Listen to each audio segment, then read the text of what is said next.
High court senior advocate Haribabu గారు ఉన్నారు. Sir నమస్తే. నమస్తే. సార్ దేశ ఉపరాష్ట్రపతి ధన్కర్ ఇప్పుడు న్యాయ వ్యవస్థ మీద సంచలన వ్యాఖ్యలు చేశారు.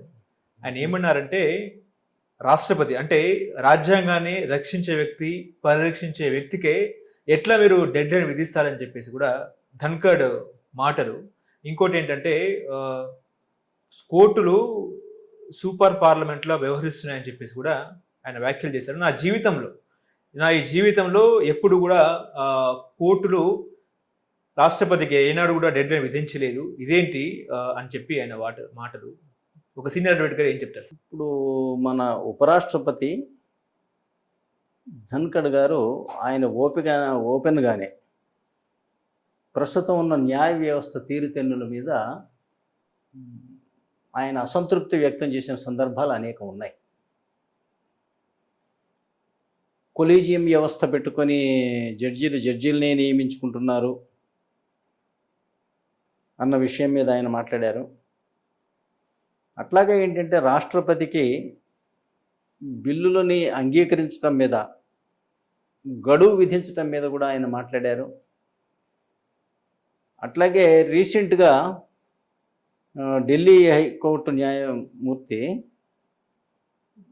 జస్టిస్ వర్మ గారు అవుట్ హౌస్లో దొరికినటువంటి నగదుల గురించి కూడా ఆయన వ్యాఖ్యానం చేశారు. ఈ మూడిట్లో మీరు దేని గురించి ఒక్కొక్కటే ఒక పెద్ద ఎపిసోడ్ అది. ముందు ముఖ్యంగా దేని గురించి మాట్లాడుకుందాం? రాష్ట్రపతికి గడువు విధించడమా, జస్టిస్ వర్మ నగదా, లేకపోతే కొలీజియం సిస్టమా? ధన్కడ్ వ్యాఖ్యలు ఈ మూడిటి మీద ఆయన వ్యాఖ్యానం చేశారు రీసెంట్గానే. ఈ మూడిట్లో మీరు ఏది ప్రిఫర్ చేస్తారు? ఏది ముందు మాట్లాడుకుందాం? అంటే రాష్ట్రపతి అంటే గవర్నర్లు పరిశీలనకు పంపిన పెండింగ్ బిల్లుల మీద రాష్ట్రపతి ఎందుకు నిర్ణయం తీసుకోవట్లే, పెండింగ్ లో ఎందుకు ఉంచుతున్నారన్న వ్యాఖ్యల మీద మాట్లాడదాం. నందు, ఈ విషయం నేను నీకు గతంలో అనేక సార్లు మన ఇద్దరి మధ్య ఇది చర్చకు వచ్చింది.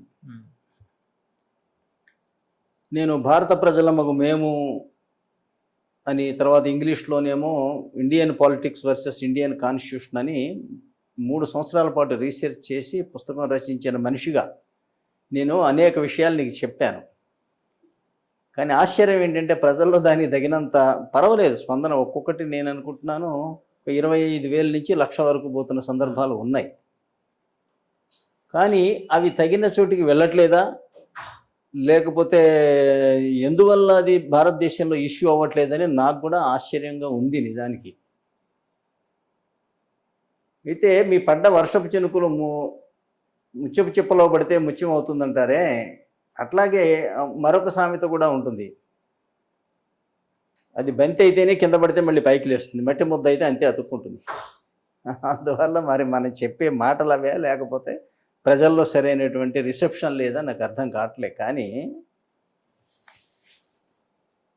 ఇవాళ భారతదేశంలో ప్రభుత్వాల్లో కానీ, ప్రతిపక్షాల్లో కానీ, న్యాయ వ్యవస్థలో కానీ, అధికార యంత్రాంగంలో కానీ, పత్రికా రంగంలో కానీ, మేధావి రంగంలో కానీ ఇవాళ రాజ్యాంగ అజ్ఞానం రాజ్యం వెళ్తున్నది. రాజ్యాంగంలో ఏముంది అనేది ఈ వర్గాలలో పూర్తిగా ఎవరికీ సరైన అవగాహన లేదనేది నా అభిప్రాయం. మీకుందా అంటేనేమో ఇప్పుడు ఎవరికి వారు చెవి ఈఎన్టీ డాక్టరు చెవులు ముక్కు చూస్తాడు, బోన్ స్పెషలిస్ట్ బోన్సే చూస్తాడు, ఆర్థోపెడిక్ అయినా. ఇట్లా ఏంటంటే కంటి డాక్టర్ కళ్ళే చూస్తాడు. అట్లాగే ఈ న్యాయవాదులు కానీ ఎవరైనా వాళ్ళకి ఏం అవసరమో అంతవరకే చూస్తున్నారు తప్పితే సమగ్రంగా భారత రాజకీయ వ్యవస్థ ఏమిటని కానీ, రాజ్యాంగం సూచించినటువంటి వ్యవస్థ ఏమిటని కానీ అర్థం చేసుకునే ప్రయత్నం చేయటం లేదు. ఒకవేళ అర్థమైనా కూడా ఏంటంటే తమ స్వార్థ ప్రయోజనాలకి అడ్డొచ్చే ఈ సొంత పరిజ్ఞానాన్ని అనేది వాళ్ళు తమకు హాని కలిగే విధంగా వాడుకోరు. అందువల్ల ఏంటంటే వాస్తవం బయటకు రాకుండా ఇట్లాగే మరుగున పడి ఉంటున్నది గత 75 సంవత్సరాలుగా. వాళ్ళ భారత రాజ్యాంగం అమలులోకి వచ్చి 75 సంవత్సరాలు అయిందని చెప్పి అనేకమైనటువంటి మనం సంబరాలు జరుపుకుంటున్నాం. అంబేద్కర్ మహాశయుడికి అనేక రకాలుగా మనం నివాళులు అర్పిస్తున్నాం. కానీ నన్ను అడిగితే భారతదేశంలో ఇంకా అంబేద్కర్ సంకలనం చేసిన రాజ్యాంగం అమలుపరచడం ప్రారంభం కాలేదని నా అభిప్రాయం. అట్లాగే ఏంటంటే భారతదేశంలో ప్రజాస్వామ్య ప్రక్రియ కూడా ఇంకా ప్రారంభం కాలేదని నా అభిప్రాయం. ఇది ఈ ప్రపంచంలో ఎంత గొప్ప వాళ్ళ ముందైనా సరే నేను చెప్పి ఒప్పించడానికి నేను సిద్ధం. ఎందుకంటే అంత క్షుణ్ణంగా చదివి అర్థం చేసుకొని నేను మాట్లాడాలని మీ ముందుకు వచ్చాను. రాష్ట్రపతికి గడువు విధించడాన్ని గురించి చెప్పారు కదా. ఇందులో ఉండే ప్రక్రియ ఏంటంటే రాజ్యాంగంలో మీకు కేంద్ర ప్రభుత్వంలో అయితేనేమో పార్లమెంటు పాస్ చేసిన బిల్లు ఆర్టికల్ 111 కింద రాష్ట్రపతికి పంపించబడుతుంది. రాష్ట్రాలలో అయితేనేమో ఆర్టికల్ 200 కింద గవర్నర్కు పంపించబడుతుంది. ఇప్పుడు ముఖ్యంగా మీకు రాష్ట్రపతి విషయం వస్తే రాష్ట్రపతి ఈ బిల్లును అంగీకరించవచ్చు, లేదా తిరస్కరించవచ్చు, లేదా నిర్ణయం తెలపకుండా తన దగ్గర ఉంచుకొనవచ్చు. ఈ తిరస్కరించేటప్పుడు మార్పు చేర్పులతో అంగీకరించవచ్చు కూడా. దీనికి మీకు ఆర్టికల్ 111 ఏం చెబుతుంది అంటే, పార్లమెంటు ఉభయ సభలలో పాస్ చేసిన బిల్లు రాష్ట్రపతికి పంపితే ఆయన దాన్ని నిర్ణీత వ్యవధిలో మళ్ళీ తిప్పైనా పంపాలి, అంగీకరించినైనా అంగీకరించాలి. మీకు అమెరికా రాజ్యాంగంలో అయితేనేమో 10 రోజుల సమయం ఇవ్వబడింది. 10 రోజుల లోపల అమెరికా అధ్యక్షుడు అంగీకరిస్తే అంగీకరించాలా, లేకపోతే రిజెక్ట్ చేయాలి. కానీ అక్కడ కూడా ఇదే కదా. అంటే పార్లమెంటు రెండోసారి కనుక అదే బిల్లుని మార్పుతో కానీ మార్పులు లేకుండా కానీ మళ్ళీ పాస్ చేస్తే రాష్ట్రపతి అంగీకరించి తీరవలసిందే. ఇది అమెరికాలోనూ అదే సిస్టమ్ ఉంది, భారతదేశంలో కూడా అదే సిస్టమ్ ఉంది. ఇంతవరకు తప్పు లేదు. కారణం ఏంటంటే ప్రజాస్వామ్యంలో 3 సపరేట్ వ్యవస్థలు ఉంటాయి. చట్ట వ్యవస్థ, కార్యనిర్వాహక వ్యవస్థ, న్యాయ వ్యవస్థ. 3 వేరువేరుగా ఉండాలి. ఈ 3 కానీ ఈ మూడిట్లో 2 కానీ ఒకళ్ళ చేతికి రావడానికి వీల్లే. ఒకళ్ళ చేతికి వస్తే ఏమవుతుంది అంటే అది రాచరికం లేదా నియంతృత్వం అవుతుంది. ప్రతిపక్షాలని పీక బిసికి పారేస్తారు, ఎవరు బతికే పని ఉండదు. అంతులేని అవినీతికి, అక్రమానికి, అణచివేతకి, వ్యక్తి పాలనకి, మరి రాష్ట్రాల్లో అయితే కుల పాలనకి, కుటుంబ పాలనకి దారితీస్తుంది అది. ఈ 3 వేరువేరుగా ఉండాలని మనం అనుకున్నాం. ఎవరి పరిధిలో వాళ్ళే సుప్రీం. చట్టములు తయారు చేయటంలో చట్ట వ్యవస్థ సుప్రీం. దీన్ని ఏ విధంగా మనకు రాజ్యాంగం మనకి ప్రతిష్ఠించింది అంటే, మీరు బిల్లు పాస్ చేయండి, రాష్ట్రపతి అంగీకరించకపోతే రిజెక్ట్ చేస్తే మళ్ళీ పాస్ చేస్తే ఆయన అంగీకరించి తీరాలి అనేసరికి మనకి ఇక్కడ ఏం కనపడుతుంది అంటే supremacy of the parliament. Parliament supreme. Bill చేయదలుచుకుంటే అయిపోతుంది. కానీ భారతదేశంలో ఉన్న ఒక తప్పుడు వ్యవస్థ, తప్పుడు అవగాహన ఉంది కదా. అంటే ఈ చట్టాలను ప్రభుత్వాలు చేస్తాయని అనుకుంటారు, ప్రభుత్వ చట్టాలు అనుకుంటారు మీరంతా. కానీ ఈ చట్టాలను ప్రభుత్వాలు చేయవు. నిజానికి అమెరికాలో అయితే చేయవు, ఏ ప్రజాస్వామ్యంలో కూడా చేయకూడదు. ఎందుకంటే మీకు ఇప్పుడే చెప్పాను, బిల్లుని పాస్ చేసే అధికారం పార్లమెంటుది, అంగీకరించే అధికారం రాష్ట్రపతిదే అన్న. అందువల్ల పార్లమెంట్లో మీకే అధికారం, మీకు మెజారిటీ ఉందనుకుందాం, మీరు పంపిస్తే ఆయన అంగీకరించి తీరాలి అన్నప్పుడు 2 ఒకటైపోలే. అందువల్ల ఏంటంటే వాస్తవం ఏంటంటే పార్లమెంట్లో ప్రభుత్వానికి మెజారిటీ ఉండకూడదు. అమెరికాలో లాగా అమెరికా అధ్యక్షుడికి అమెరికా పార్లమెంటు, అక్కడ కాంగ్రెస్ మెజారిటీ లేకపోతే బిల్లు పాస్ చేయడం కష్టం కదా సార్. బిల్లులు పాస్ చేయడం కష్టం కదా. మంచి ప్రశ్న వేసావు నువ్వు. మరి సపోజింగ్ పార్లమెంట్లో మీకు మెజారిటీ ఉంది, బిల్లు పాస్ చేశారు, రాజ్యసభలో లేదు, రాజ్యసభలో లేదు, అప్పుడేం చేస్తారు? సరే, రాజ్యసభలో కూడా ఉంది, రాష్ట్రపతి మీ పార్టీ వాడు కాదు, ఆయన మీరు పంపితే అంగీకరించడు, అప్పుడేం చేస్తారు? అందువల్ల ఒక చట్టం చేయాలి, దాన్ని ప్రజల మీద రుద్దాలి అంటే ఏ ఒక్క వర్గం యొక్క అధికారం అది కాదు. 3 వర్గాలు కావాలి. ఒకటి లోక్సభ, 2 రాజ్యసభ, 3 రాష్ట్రపతి. ఒక్కోసారి 3 డిఫరెంట్ పార్టీలకు సంబంధించి ఉండవచ్చు. ఇప్పుడు పార్లమెంట్లో బిల్లు పాస్ అవ్వాలి అంటే ప్రభుత్వము అంటే రాష్ట్రపతిది ప్రభుత్వం అని అర్థం చేసుకోవాలి. ఎప్పుడైనా మై గవర్నమెంట్ అని అంటాడు గవర్నర్ అయినా రాష్ట్రపతి అయినా. నిజానికి వాళ్ళదే గవర్నమెంట్. మనం తప్పుడు విధానంలో పోతున్నాం. కానీ మరి బిల్లు పాస్ చేయడానికి రాష్ట్రపతి ఎట్ట పాస్ చేస్తాడు? ఆయనకి ఇందులో మెజారిటీ లేదు. అప్పుడు ఏమవుతుందంటే మీకు పార్లమెంట్లో మెజారిటీ ఉన్న పార్టీలు బిల్లును ప్రపోజ్ చేస్తాయి. లేని వాళ్ళు తక్కువ ఉన్న ప్రభుత్వ మంత్రులు కూడా ప్రపోజ్ చేయొచ్చు.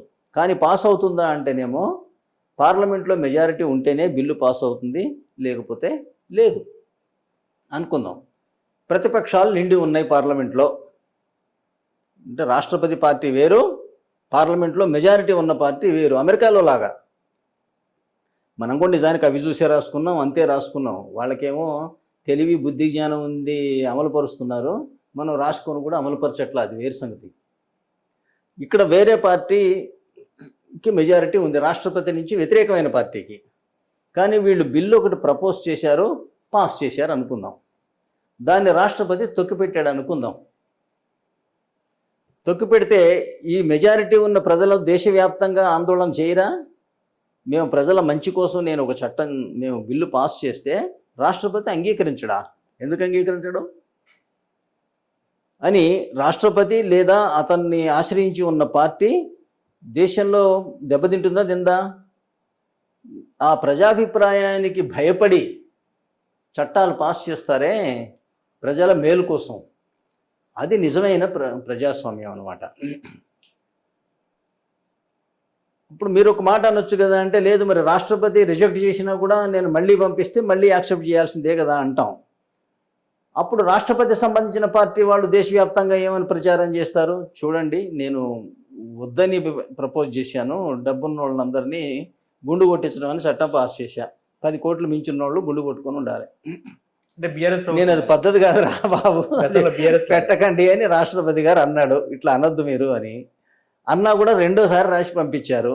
అప్పుడు రాష్ట్రపతి సంబంధించిన పార్టీ వాళ్ళు ఏం ప్రచారం చేస్తారు? చూడండి, ఇట్లా ప్రజా వ్యతిరేకమైనటువంటి బిల్లు వీళ్ళు పాస్ చేశారు, దీన్ని నేను తిప్పి పంపితే మళ్ళీ చేసి పంపించారు, నేను తప్పనిసరిగా అంగీకరించాల్సి వస్తున్నది, ఇది ప్రజలకి ద్రోహం చేయటమే నిజానికి, కానీ నాకు అంతకన్నా గత్యంతరం లేదు అని ప్రచారం చేసి ఎవరైనా ప్రజల దగ్గరికి పోవాల్సిందే. అటు పార్లమెంటు గొప్ప కాదు, ఇటు రాష్ట్రపతి గొప్ప కాదు. వీళ్ళందరూ కూడా ఏంటంటే ప్రజల దగ్గరికి పోయి నివేదించాల్సిందే. చూడు ఈ చట్టం ఏంటి, లేకపోతే ఆయన తిరస్కరించడం ఏంటి, లేదా దీన్ని అనుమతించడం ఏంటి, ఇవన్నీ కూడాను. అందువల్ల అప్పుడు ఎట్లాంటి చట్టాలు తయారవుతాయి? అయితే మీకు ఇక్కడ మరొక సమస్య వస్తుంది. ఇప్పుడే అన్నా నేను, ఎవరైనా 10 కోట్లు మించి పెంచుకోవాలంటే గుండు కొట్టించుకోవాలన్నా అనుకోండి. మరి ఇంత దుర్మార్గమైనటువంటి చట్టాలు వచ్చే అవకాశం లేకుండా భారత రాజ్యాంగంలో అద్భుతమైనటువంటి ఏర్పాటు ఉంది. అంబేద్కర్ మహాశయుడు సంకలనం చేసిన రాజ్యాంగంలో లేనిదన్న మాట లేదు. ఎందుకనంటే మీకు అమెరికా రాజ్యాంగం 20 పేజీలు, అందులో షెడ్యూల్స్ తీసేస్తే హార్డ్లీ ఒక 10-12 పేజీలు ఉంటుంది. కానీ మనది 300 రాసినప్పుడు 395 అధికరణాలు, 11 షెడ్యూల్స్ కలిపి సుమారుగా ఏంటంటే 350 పేజీలు కలిగినటువంటి ప్రపంచంలో అత్యంత పెద్ద లిఖిత రాజ్యాంగం. ఇంతగానో మనం రాసి రాసి రాసి ఒకటి కాదు 25 కమిటీలు కలిసి రాసినాయి. చివరికి ఏంటి ఒకటి రాసింది ఇంకొకటికి అర్థం కాలేదా ఏంటా అని నాకు అనుమానం వస్తున్నది. చేస్తే ఇప్పుడు ఏది పంపినా సరే రాష్ట్రపతి అంగీకరించాలేమో అన్న చర్చ వచ్చింది కదా. కానీ భారత రాజ్యాంగంలో ఉన్న ఏర్పాటు ఏంటంటే ఆర్టికల్ 60. ఆర్టికల్ 60లో రాష్ట్రపతి గారి ప్రమాణ స్వీకారం ఏముంటుందంటే, నా శక్తి మేరకు భారత రాజ్యాంగాన్ని రక్షించి సంరక్షించి కాపాడుతాను. భారత రాజ్యాంగాన్ని చట్టాన్ని రక్షించి సంరక్షించి కాపాడుతాను. అట్లాగే భారతదేశ పౌరుల సేవకు అభివృద్ధికి నన్ను నేను అంకితం చేసుకుంటాను. ఇది ఆయన చేస్తున్నటువంటి ప్రమాణ స్వీకారం. ఏం చేయాలైనా రాజ్యాంగాన్ని చట్టాన్ని రక్షించి సంరక్షించి కాపాడాలి. ప్రజల సేవకు సౌభాగ్యానికి తనను తాను అంకితం చేసుకోవాలి. ఇంతటి మహోన్నతమైనటువంటి ప్రమాణ స్వీకారం భారతదేశంలో ఎవ్వరికీ ఉండదు, ఆయన ఒక్కడికే. తర్వాత ఆయన అనుచరుడు అయినటువంటి గవర్నర్లకు ఉంటుంది. వీళ్ళిద్దరే ఎగ్జిక్యూటివ్స్ భారతదేశంలో. అందులో ఎన్నికైన రాష్ట్రపతి ఒక్కడే ఎన్నికైన మనిషి భారతదేశంలో. ముఖ్యమంత్రిని ఎవడు ఎన్నుకున్నాడు, ప్రధానమంత్రిని ఎవడు ఎన్నుకుంటాడు? వీళ్ళు ఎన్నికైన మనుషులు కాదు. సభలో మెజారిటీ ఉండే లేకపోతే వాళ్ళని వీళ్ళని అడుక్కొని అతుకుల బొంత ప్రభుత్వాలు వీళ్ళు ఏర్పాటు చేస్తున్నారు. ఇలాంటి వ్యవస్థ మీకు పాకిస్తాన్ రాజ్యాంగం ఆర్టికల్ 90 మరియు 130లో ఉంది తప్పితే భారత రాజ్యాంగంలో ఇలాంటి వ్యవస్థ లేదు. అంటే రాజ్యాంగంలో ఎన్నికైన మనిషి రాష్ట్రపతి ఒక్కడే ఆర్టికల్ 55 కింద. అట్లాగే ఆర్టికల్ 324 కింద ఎన్నికల కమిషన్కి అప్పజెప్పిన బాధ్యత కూడా సాధారణ ఎన్నికలు, రాష్ట్రపతి ఎన్నిక, ఇంతే. మూడో ఎన్నిక వీళ్ళవి ఇందులో లేవు. అయితే ఇప్పుడు అన్నాను, మరి రాష్ట్రపతి వీళ్ళు ఏదైనా పిచ్చి చట్టం చేస్తే కూడా ఆయన అంగీకరించాల్సిందేనా? పార్లమెంట్లో మెజారిటీ ఒక పార్టీకి ఉంది, రాష్ట్రపతి వేరే పార్టీకి సంబంధించి ఉన్నాడు. మరి వీళ్ళు పాస్ చేస్తే ఆయన అంగీకరించాల్సిందేనా అంటే ఇప్పుడే మీకు ఆయన ప్రమాణ స్వీకారం చెప్పాను. రాజ్యాంగాన్ని, చట్టాన్ని రక్షించి సంరక్షించి కాపాడాలి అంటే మీరు రాజ్యాంగానికి వ్యతిరేకమైనటువంటి ఒక తీర్మానం రాశారు. రాస్తే అప్పుడు కూడా అంగీకరిస్తాడా? రక్షించి సంరక్షించి కాపాడుతానని వాగ్దానం చేసి రాజ్యాంగానికి, చట్టానికి వ్యతిరేకమైనటువంటి మీరు తీర్మానం రాసి అంగీకరించు అంటే అంగీకరిస్తాడా? అంగీకరించకూడదు. చేస్తే ఆయన వాగ్దాన భంగం చేసినట్లే. అట్లాగే ఆయన రెండో భాగం ఏంటో ఆయన ప్రమాణ స్వీకారంలో దేశ ప్రజల సేవకు, సౌభాగ్యానికి నన్ను నేను అంకితం చేసుకుంటానని. ఎంత గొప్ప మాట అది! అందువల్ల ఇవాళ ప్రజల సేవకి, సౌభాగ్యానికి, సంక్షేమానికి వ్యతిరేకమైనటువంటి బిల్లు మీరు రాశారు. 6 అడుగులు దాటి ఉన్నోళ్ళందరినీ గుండు కొట్టించాలా లేకపోతే కాళ్ళు కింద నరకాలను పెట్టారనుకోండి, యాక్సెప్ట్ చేయాల్సిందేనా? అందువల్ల ఏంటంటే ఈ చట్టానికి, రాజ్యాంగానికి వ్యతిరేకమైనవి, ప్రజా వ్యతిరేకమైన బిల్లులు మీరు పాస్ చేసినంత మాత్రాన రాష్ట్రపతి అంగీకరించాలని అనుకోవడం పొరపాటు. కానీ అటువంటి గట్సా, నిజాయితీయా, లేకపోతే ఆ ధైర్యం ఉన్నటువంటి రాష్ట్రపతి ఈ దేశానికి ఇంతవరకు దొరకలే. అది భారత ప్రజల దురదృష్టం నిజంగా చెప్పాలంటే. పరిపాలించవలసిన వాడు రాజ్భవన్లో కూర్చొని సర్వ విలాసాలు అనుభవిస్తూ ఉదయం 3 పూటల నగారాలు మోగించటం, పార్లమెంటుకు పోవాలంటే 7 గుర్రాల బగ్గీ మీద పోవటం, రంగురంగుల విచిత్ర వేషధారులైన భటులను పెట్టుకోవటం చేసి నేను రాజ్యాంగాన్ని, చట్టాన్ని రక్షించి సంరక్షించి కాపాడుతాను, దేశ ప్రజల సేవకు, సౌభాగ్యానికి అంకితం చేసుకుంటా అన్న మనిషి ఎలా అంకితం చేసుకుంటున్నాడు? గదికి అంకితం అవుతున్నాడు, ప్రజల సేవకు కాదు. ఇది భారతదేశంలో. దానివల్ల మెజారిటీ వచ్చినోడు ముఖ్యమంత్రి, ప్రధానమంత్రి అవుతున్నాడు. అందువల్ల చట్ట వ్యవస్థను, కార్యనిర్వాహక వ్యవస్థ రెండు ఒకటి చేతికే వస్తున్నాయి. ఇది రాజరికం అవుతున్నది. ప్రతిపక్షాలను పీక బీసికి పారేస్తున్నాడు. అంతులేని అవినీతికి, కులపాలనకి, కుటుంబ పాలనకి పాల్పడుతున్నారు. దేశం అల్లకల్లోలంగా తయారైంది. ఓకే. ఈ నేపథ్యంలో ఏంటంటే ఇప్పుడు సుప్రీంకోర్టు పాత్ర ఇక్కడ వస్తోంది. మీరు దుర్మార్గంగా ఏదో ఒకళ్ళొకళ్ళు కొట్టుకు చస్తున్నారండి. సుప్రీంకోర్టు పాత్ర భారతదేశంలో ఎందుకు సామాన్యుడు కూడా పొగుడుతున్నాడు అంటే నిజానికి అంత పొగడదగ్గ పాత్ర కాదనేది నా అభిప్రాయం. వాళ్ళు పార్లమెంటుకి, తర్వాత రాష్ట్రపతికి, అనగా చట్ట వ్యవస్థకి మరియు కార్యనిర్వాహక వ్యవస్థకి జవాబుదారీగా పనిచేయవలసినటువంటి వ్యవస్థ న్యాయ వ్యవస్థ. ఎందుకనంటే మీకు రాజ్యాంగం ఆర్టికల్ 122 చెప్తుంది, మీరు పార్లమెంట్లో పాస్ చేసినటువంటి బిల్లులు ఏవైనా ఉంటే ఆ ప్రొసీడింగ్స్ని ఒకవేళ వాటి విధి విధానాలలో పొరపాటు ఉన్నా సరే న్యాయస్థానాలు వాటిని ప్రశ్నించడానికి వీలు లేదు.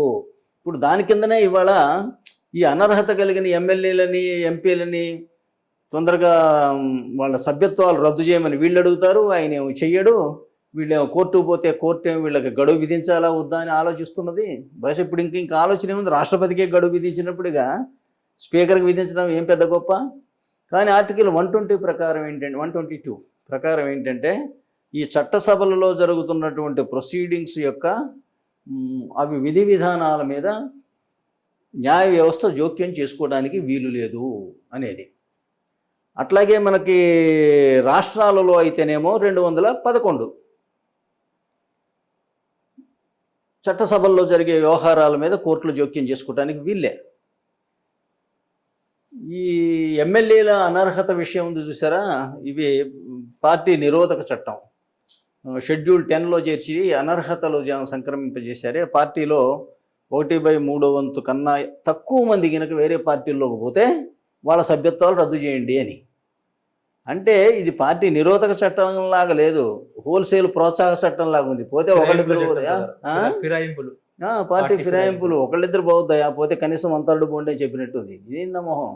పైకి వంతరుడు అన్న మాటకి ఏమైనా అర్థం ఉందా? సపోజింగ్ మా పార్టీలో ఉన్నవాళ్ళు 3, ఒకడు పోవచ్చు, ఏముంది వంతరుడేగా. 10 మంది ఉన్నారు, 3 పోవచ్చు. అందువల్ల అదే మా పార్టీలో 100 మంది ఉంటే 33 మంది పోవాలి.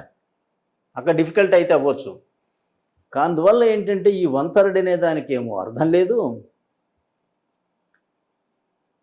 అట్లాగే ఏంటంటే పార్టీ నిరోధించే బదులు ఎక్కువ మంది పోండాయా, ఒక దెబ్బతో పార్టీ ఆ ప్రభుత్వం పడిపోవాలి, ఇంకో ప్రభుత్వం రావాలి, దుర్మార్గం జరగాలి, దేశం సర్వనాశనం కావాలి, పార్టీలు మారిపోవాలి. ఇది ఈ చట్టం యొక్క ఉద్దేశంలా కనపడుతున్నది. ఒకళ్ళిద్దరు పోతే పడవ ఎక్కితే ఆ పడవ మునక్కపోవచ్చు. ఇటు నుంచి 30 మంది హోల్సేల్కు పోండాయా, ఒక దెబ్బతో ప్రభుత్వం కూలిపోవాలి అని చెప్పినట్టుగా ఉంది. ఎంత తెలివి తక్కువ చట్టం, ఎంత ప్రజాస్వామ్య విరుద్ధమైనటువంటి. అసలు పోకూడదని చెప్పండి పోని, లేదా మీ ఇష్టం, ఎవరు ఎటన్నా పోవచ్చు అని చెప్పండి. అయినా మీకు ఇంతకు ముందే చెప్పా, మెజారిటీకి ప్రభుత్వానికి సంబంధం లేదు. ఇదే భారతదేశంలో ఉన్న రాజ్యాంగ అజ్ఞానం. చట్టసభల్లో మెజారిటీలు క్షణక్షణం మారుతూ ఉంటే ఉండొచ్చు కాక, దానివల్ల ప్రెసిడెంట్ గిరి ఎందుకు పోతుంది? ప్రెసిడెంట్ కదా దేశాన్ని పరిపాలించాల్సిన వాడు. అందువల్ల ఈ రాజ్యాంగ అజ్ఞానం భారతదేశంలో రాజ్యం వెళ్తున్నదని చెప్పడానికి నేను వెనుకాడను. ఎప్పుడైతే మెజారిటీ వచ్చిన వాడు ముఖ్యమంత్రి లేక ప్రధానమంత్రి అయ్యాడో, అంతులేని దౌర్జన్యానికి పాల్పడుతున్నాడో, ప్రశ్నించరాని అధికారాలు నియంతలాగా ప్రవర్తిస్తున్నారు. వాళ్ళ ముఖ్యమంత్రి ఒక నియంత కాదా? మెజారిటీ ఉన్న ముఖ్యమంత్రిని ప్రశ్నించే నాదుడెవరు? ఐఏఎస్లు ఐపీఎస్లు కూడా సాక్షాత్తు మోకరిల్లుతున్నారు. అట్లాగే మెజారిటీ, పార్లమెంట్లో మెజారిటీ ఉన్న ప్రధానమంత్రిని ప్రశ్నించగలిగిన దమ్ము ఎవడుకుంటుంది? అప్పుడు వాళ్ళు అంతులేని దుర్మార్గాలు చేసినప్పుడు ప్రజలకి దిక్కేమిటి? క్వశ్చన్. ప్రతిపక్ష సభ్యులను కొడుతున్నారు, ఆస్తులు లాక్కుంటున్నారు, అన్ని దౌర్జన్యాలు చేస్తున్నారు. మరి దిక్కేంటి? కోర్టు కురకటం తప్పితే వేరే దిక్కు లేదు. అప్పుడు అందుకోసం కోర్టు కూడా ఏదో ఒక న్యాయ సూత్రాలని, సహజ న్యాయ సూత్రాలనే లేకపోతే అదే చేసి లేదు మీకు అధికారం లేదు అంటుంది. ఈ దొంగతనం చేసి బయటపడ్డోడు అంటాడు, బా సుప్రీంకోర్టు సాక్షాత్తు భగవంతుడు, అది లేకపోతే న్యాయం నిలబడదు భారతదేశంలో. భగవద్గీత. నిజంగా న్యాయ వ్యవస్థ లేకపోతే న్యాయం గెలిచింది అంటాడు, లేదా న్యాయ వ్యవస్థ లేకపోతే భారతదేశం ఏమైపోతుంది అంటాడు. కానీ వాస్తవం జరిగింది ఏంటి అంటే, గొంగట్లో అన్నం పెట్టుకొని బొచ్చనుకుంటున్నాం. ముందు పరిపాలించేవాడికి ఏమో విస్తృతమైనటువంటి నియంతృత్వాధికారాలు ఇచ్చేసాం, వాడేమో నియంతలాగా భావిస్తున్నాడు. అంతకన్నా మనకు వేరే దిక్కు లేక న్యాయస్థానానికి పోతున్నాం. వారు ఏదో ఒకటి తిప్పి వీలున్నంత లేటుగా పోని ఎప్పటికో ఒక ఆర్డర్ బారేస్తున్నారు. గొప్ప వాళ్ళు కూడా జైళ్లలో 4 రోజులు గడిపి బయటికి రావాల్సి వస్తున్నది. చేసి న్యాయం గెలిచింది, సుప్రీంకోర్టు చేయబట్టి నేను బయటపడ్డా.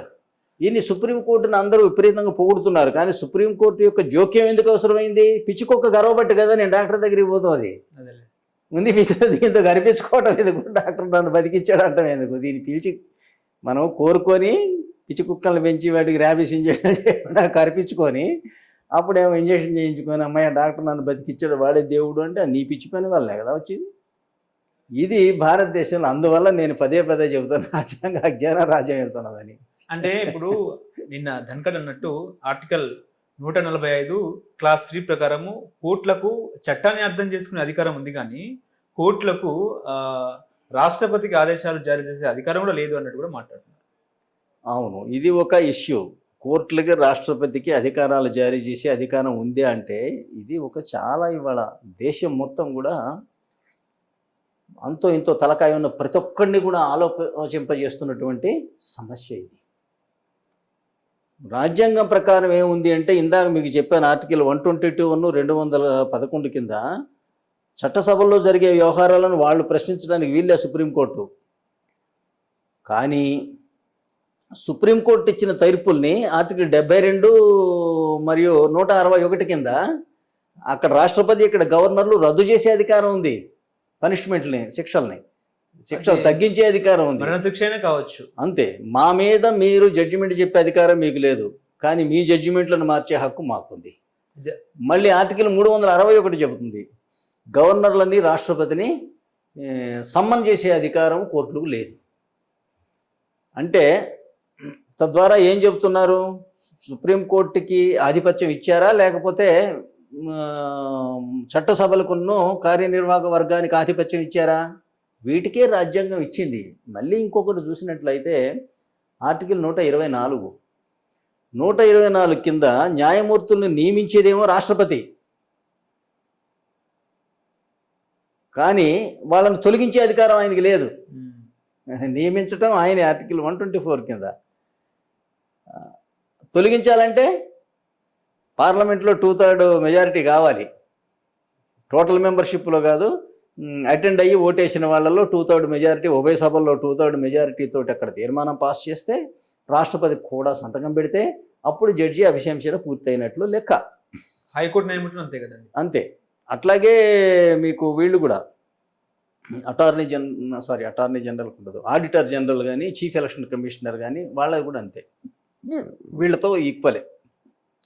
అందులో ఉన్నటువంటి అద్భుతమైనటువంటి వివేచనని ఈ న్యాయ వ్యవస్థ కానీ, మేధావులు కానీ, పత్రికా రంగం కానీ అర్థం చేసుకోకుండా ఇంత అస్తవ్యస్తం చేస్తున్నారు కదా. అంటే అందులో ఉన్న న్యూయాన్స్ చెప్తా చూడండి మీకు. అపాయింట్ చేసేది రాష్ట్రపతి చేశాడు, వెంటనే ఒకడు అంటాడు కదా, అంటే రాష్ట్రపతి నియంతృత్వంగా మారిపోతాడు కదా అంటారు. రాష్ట్రపతి చేతిలో ఉంటే ఎట్లా అంటే ఆయన చెప్పినట్టు వీళ్ళు వింటారు కదా అంటాడు. ఎన్ని రోజులు ఉంటారు రాష్ట్రపతి? రాష్ట్రపతి పదవి 5 సంవత్సరాలు. నిన్నెప్పుడు ఈవెన్ మొట్టమొదటి ఆయన రాగానే అపాయింట్ చేసినా కూడా మీకు ఒక 5 ఏళ్ల తర్వాత ఆయన కాస్త వెళ్ళిపోతాడు. మీరు మిస్బిహేవ్ చేస్తే ఆ తర్వాత వాళ్ళు తీసేయరా? తరువాత ఆయన అపాయింట్ చేశాడు, కానీ ఆయన చేతిలో మీరు ఉన్నారా? మీ మెడలో గొలుసు బిగించారా వాళ్ళు? రాష్ట్రపతి లేదు. మిమ్మల్ని తొలగించడం ఆయన చేతిలో లేదు. మరి మీరు నిజాయితీగా బిహేవ్ చేయడానికి ఏమైంది? మీకు స్వతంత్రంగా ప్రవర్తించడానికి ఏమన్నా అభ్యంతరం ఉందా? మీరు వీటన్నిటికీ అతీతంగానే ఉండాలి. వారు నియమించారు అంటే ఆయన సొంత జీతం నుంచి ఏం డబ్బులు ఇవ్వట్లేదు, రాష్ట్రపతి దేశ ఖజానా నుంచి ఇస్తున్నాడు. ఈ మాత్రం జ్ఞానం భారతదేశంలో ఉన్నటువంటి ఐఏఎస్లు, ఐపీఎస్లు ప్రతి ఒక్కడు కూడా అర్థం చేసుకొని నేను ప్రభుత్వ ఉద్యోగిని అనుకోవాలి. అంతేగాని ఎవరు అధికారంలో ఉన్న రోజు అపాయింట్ చేస్తే నేను వాడి గుమాస్తాని అని ఫీల్ అవ్వకూడదు కదా. ఇప్పుడు అట్లాగే న్యాయ వ్యవస్థ అయినా సరే మిమ్మల్ని రాష్ట్రపతి అపాయింట్ చేసింది, కానీ రాష్ట్రపతి చేతిలో మీ మీద ఆయన రాష్ట్రపతికి పెత్తనం ఉందా? లేదు. నియమించడం వరకే తప్పితే తొలగించే అధికారం లేదు. తొలగించాలంటే ఏం కావాలి? పార్లమెంటు ఉభయ సభల్లో మెజారిటీ కావాలి. పార్లమెంటు ఉభయ సభల్లో రాష్ట్రపతి చెప్పినట్టు వినే పార్టీ ఉందా? వేరే పార్టీ ఉందా? రాష్ట్రపతి ఏ పార్టీకి చెంది ఉన్నాడో లోక్సభలో ఆ పార్టీ మెజారిటీ ఉండొచ్చు, ఉండకపోవచ్చు. ఉన్నా కూడా మళ్ళీ రాజ్యసభలో కూడా ఉండాలి. ఇది 3 సాధ్యం అయితే కదా రాష్ట్రం మనం ఒక న్యాయమూర్తిని మీరు తొలగించగలిగేది. అనేసరికి ఇది రాజ్యాంగం న్యాయ వ్యవస్థకు కల్పించినటువంటి స్వేచ్ఛ లేదా స్వతంత్రత ఏమిటంటే మిమ్మల్ని అపాయింట్ చేసే పవర్ ఒకటి చేతికి ఇచ్చాము, రిమూవ్ చేయాలంటే అతని చేతిలో లేదు. ముగ్గురు కలవాలి, రాష్ట్రపతి, లోక్సభ, రాజ్యం, ముగ్గురు కలిస్తేనే తప్పితే మిమ్మల్ని రిమూవ్ చేసే అధికారం లేదు. ఎంత గొప్ప స్వతంత్రత మీకు ఇచ్చినట్లయింది. ఇంత గొప్ప స్వతంత్రతని అర్థం చేసుకోకుండా 1999లో ఏం జరిగిందంటే, 1999 అంటే భారతదేశం రాజకీయంగా అల్లకల్లోలంగా ఉన్నటువంటి కాలం. 1991 నుంచి 96 వరకు పివి నరసింహారావు గారు ప్రధానమంత్రిగా సుస్థిరంగా పరిపాలన చేశాడు. కోalition గవర్నమెంట్ అయినప్పటికీ కూడా ఆయన తర్వాత వచ్చిన పార్లమెంటు 10th లోక్సభ 11th లోక్సభన వచ్చింది. అందులో ఎవరికి మెజారిటీ రాలా. అల్లకల్లోలంగా ఉండి అనేక మంది 4-5 ప్రధానమంత్రులు అయ్యి అయినా కూడా 5 సంవత్సరాలు పూర్తి చేయకుండా కుప్పకూలిపోయింది. దేవేగౌడ, చంద్రశేఖర్, ఐకే గుజరాలు ఇట్లాంటి వాళ్ళంతా వచ్చి విపి సింగ్. ఆ సందర్భంలో 1999లో సుప్రీంకోర్టు అడ్వకేట్స్ అందరూ కలిసి ఒక దావా వేశారు సుప్రీంకోర్టు ధర్మాసనం ముందు. ఏమని అంటే, సార్ ఆర్టికల్ 124 ప్రకారంగా న్యాయమూర్తుల నియామకం రాష్ట్రపతి చేతిలో ఉన్నది, తొలగించడం పార్లమెంటు చేతిలో ఉన్నది. మన జుట్టు వాళ్ళ చేతిలో ఉంటే మీ స్వతంత్రత దెబ్బతింటున్నది, మీకు ఇంతకన్నా ఎక్కువ స్వతంత్రత కావాలి సార్ అని వీళ్ళు కేసు చేశారు. జడ్జి గారు ఏమన్నారు? అవును, మీరు చాలా చక్కగా చెప్పారు, మంచి దేశ భవిష్యత్తుని, న్యాయ వ్యవస్థ స్వతంత్రతను గురించి ఆలోచించారు అని అభినందించి జడ్జిమెంట్ పాస్ చేసింది. నిజం మీరు చెప్పింది, ఇక నుంచి మమ్మల్ని రాష్ట్రపతి నియమించి తొలగలేదు, మమ్మల్ని మేమే ఒక కొలీజియం అని పెట్టుకుంటాం, దాంట్లో మేమే నియమించుకుంటాం, దీంట్లో వాళ్ళ పాత్ర లేదు అని కొలీజియం వ్యవస్థ పెట్టుకున్నారు. అంటే ఆర్టికల్ 124ని జస్ట్ ఇగ్నోర్ చేశారు, అసలు దాన్ని విలువ ఇవ్వాల 124ని. ఎంత అన్యాయమో చూడండి. అప్పుడు ఏం చేసిందంటే 1999 తర్వాత 2013 దాకా 14 సంవత్సరాల పాటు భరించి అప్పుడు వచ్చిన ప్రభుత్వం 2013లో 99వ రాజ్యాంగ సవరణ చేపట్టింది. 99వ రాజ్యాంగ సవరణ ప్రకారం ఏంటంటే మరీ ఇట్లా పార్లమెంటుని రాష్ట్రపతిని నిర్వీర్యం చేస్తే బాగుండదు న్యాయ వ్యవస్థ, మరీ వాళ్ళ పరువు ఇంతగా తీయొద్దు అనుకుని ఏం చేసిందంటే కనీసం జ్యుడిషియల్ అపాయింట్మెంట్ కమిషన్ పెడతామని అన్నది. రాష్ట్రపతి పెట్టడం తీసేశారు. నిజంగా చెప్పాలంటే రాజ్యాంగాన్ని తొంగలో దొక్కారు 124ని. ఇప్పుడు దాన్ని ఇంకోసారి తొంగలో దొక్కుంటూ ఏమన్నారంటే ఇక నుంచి జ్యుడిషియల్ అపాయింట్మెంట్ కమిషన్ ఉంటుందన్నారు. ఆర్టికల్ 124కి ఏబిసి అని 3 క్లాజులు పెట్టారు. పెడితే మళ్ళీ ఇది అడ్వకేట్లు మళ్ళీ కొట్టు ముందేశారు, సార్ మన స్వతంత్రత మీద దాడి జరుగుతున్నది, 99వ రాజ్యాంగ సవరణ చేశారు చూడండి అని. ఓ నిజమే, దాడిని కొట్టిపారేసి లేదు ఇక నుంచి మళ్ళీ కొలీజియం వ్యవస్థే ఉంటుందని సుప్రీంకోర్టు తమకు తామే తీర్పు కూడా చెప్పుకున్నారు. చెప్పుకొని ఇవాళ కొలీజియం వ్యవస్థ నడుస్తున్నది. నేను ఇది మీ దృష్టికి ఎందుకు తీసుకురావాలని ప్రయత్నం చేస్తున్నానంటే ఎవరికి వాళ్ళు న్యాయ వ్యవస్థ స్వతంత్రత గురించి మాట్లాడుతున్నారు, కానీ ఈ తీర్పులో సుప్రీంకోర్టు వారు ఏం రాసుకున్నారంటే మేము పార్లమెంట్కి ప్రెసిడెంట్కి జవాబుదారీ కాదు అని రాసుకున్నారు. We're not answerable either to the legislative or the executive. మరి ఎవరికి మీరు రెస్పాన్సిబుల్? మాకు మేమే, మా అంతరాత్మకి. అంటే ఇవాళ ప్రెసిడెంట్ అంటే ఎవరంటే భారతదేశ సార్వభౌమత్వాధికారానికి చిహ్నం రాష్ట్రపతి, పార్లమెంట్ కాదు. ఎందుకనంటే పార్లమెంటు యొక్క ప్రతినిధే రాష్ట్రపతి. పార్లమెంటే కదా ఎన్నుకున్నది రాష్ట్రపతిని, ఒక పార్లమెంటు కాదు దేశంలో ఉన్న అసెంబ్లీలందరూ కూడా కలిపి. అందువల్ల భారతదేశ సార్వభౌమత్వాధికారానికి ప్రతీక ఎవరు అంటే మనం రాష్ట్రపతి అని అర్థం చేసుకోవాలి. ఆయన ఒక రాష్ట్రానికి కాదు, ఒక అసెంబ్లీలకు కాదు, ఒక రాజ్యసభకు కాదు, ఒక లోక్సభకి కాదు, అందరూ కలిసి కదా ఆయన ఎన్నుకున్నది. అటువంటిది ఈ సార్వభౌమత్వాధికారానికి ఇవాళ విఘాతం జరిగింది. రాష్ట్రపతికి గడువు విధించటం అంటే రాష్ట్రపతి రీజనబుల్ టైంలో బిల్లుల్ని తిరస్కరించాలా వద్దా అంటే నిర్ద్వందంగా నేను కూడా చెబుతాను, ఏదో ఒకటి తొందరగా తేల్చిపారేయాలి. దాంట్లో నాకు ఏమాత్రమైన అనుమానం లేదు. కానీ చట్ట వ్యవస్థ కార్యనిర్వాహక వ్యవస్థకి జారీ చేయవచ్చునా, గడువు విధించవచ్చునా అంటే మాత్రం లేదనేది నా అభిప్రాయం. ఇంతకు ముందు కూడా గతంలో కూడా నేను చెప్తాను, సుప్రీంకోర్టు రాష్ట్రపతి విధించినటువంటి ఆర్టికల్ 356 కింద కర్ణాటక ప్రభుత్వాన్ని రద్దు చేయటాన్ని 1994లో ఎస్ఆర్ బొమ్మాయి కేసులో కొట్టేసింది. అంటే రాష్ట్రపతి ఇచ్చిన ఆర్డినెన్స్ని కొట్టిపారేశారు. అట్లాగే ఇంకొక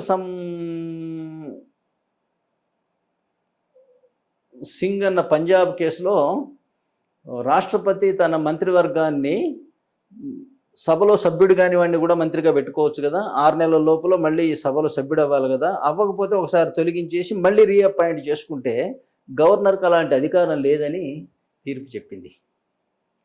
అంటే రాష్ట్రపతి ఇచ్చినటువంటి ఆదేశాలను కొట్టివేసింది, గవర్నర్ ఇచ్చిన ఆదేశాలను కొట్టిపారేసింది, ఆర్టికల్ 124ని నిర్లక్ష్యం చేసింది, లేదా ఐపీసీ 497లో అడల్టరీ అనేది ఉంటుంది, పరదారా గమనం, దాన్ని కొట్టిపారేసింది.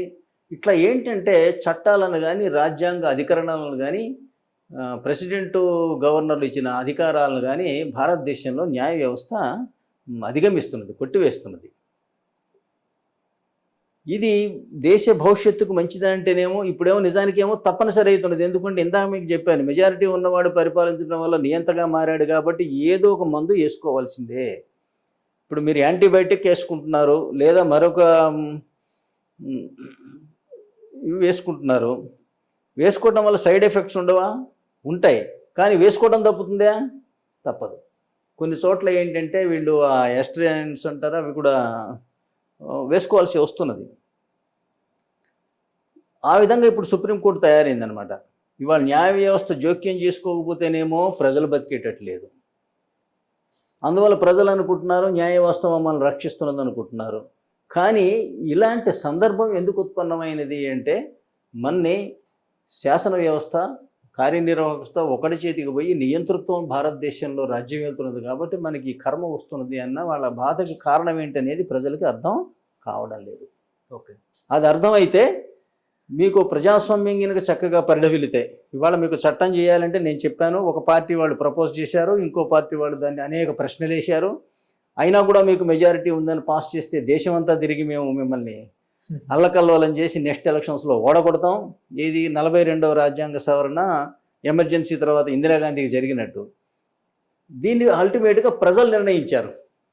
మరి ప్రభుత్వ పక్షము ప్రతిపక్షము ప్రజలు చేయవలసిన అన్ని పనులు న్యాయస్థానాలే చేసేస్తే ఇంకా ప్రజాస్వామ్యం ఎందుకు, ఈ ప్రక్రియ అంతా ఎందుకు, పార్లమెంట్ ఎందుకు, అసెంబ్లీలు ఎందుకు, ఎన్నికలు ఎందుకు? ఇది భారతదేశంలో జరుగుతున్నటువంటి అక్రమం అని నేను చెప్పడానికి వెనుకాడను.